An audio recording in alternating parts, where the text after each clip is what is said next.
In this lesson, we're gonna learn about another important geometry quantity called volume. Specifically, we're gonna learn what is volume, what kind of units we use to measure volume, and how we can calculate the volume of a few simple geometric shapes. What is volume? Volume is the amount of space enclosed by an object. We must have a three-dimensional shapes for us to find the volume. In short, it is a measure of three-dimensional space. But what do we mean by three-dimensional shapes?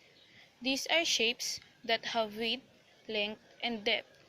Examples are the cube, prisms, cone, cylinder, and sphere. Let's have the examples. Cube. It is a three-dimensional shape with 6 identical square faces. Prism. It is a three-dimensional shape with 2 congruent bases.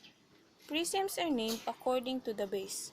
Let's say if the base is triangle, then it is called triangular prism. And if the base is rectangle, then it is called rectangular prism. Cylinder. It is a three-dimensional shape with parallel circular bases. Another one is the sphere. Sphere is just a three-dimensional circle.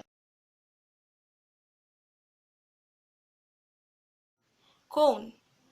It is a three-dimensional figure generated by rotating a triangle about one of its legs to form a solid with one circular base. Cube, prisms, cylinder can be formed by extending the two-dimensional object, while the cone and sphere are formed by rotating a right triangle and circle. What unit of measurement do we use to measure the volume? We need formulas for us to get the volume.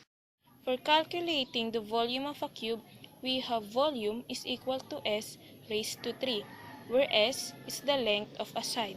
For the volume of a rectangular prism, we just have to multiply the area of the base and the length it was extended, or volume is equal to length times width times height.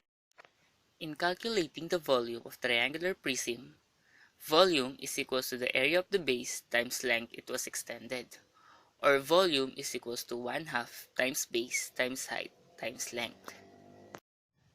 Volume of a cylinder. Volume is equal to the area of the base times length. The base of a cylinder is a circle, so we have to find the area of the circle. Area of a circle is equal to pi r squared, where pi is equal to 3.14 approximately, and r is the radius. Volume of a cone. Volume is equal to 1/3 times pi r squared height, where r is the radius and h is the height. Volume of sphere. Volume of sphere is equal to 4/3 pi r cubed, where r is the radius. Let's have the examples.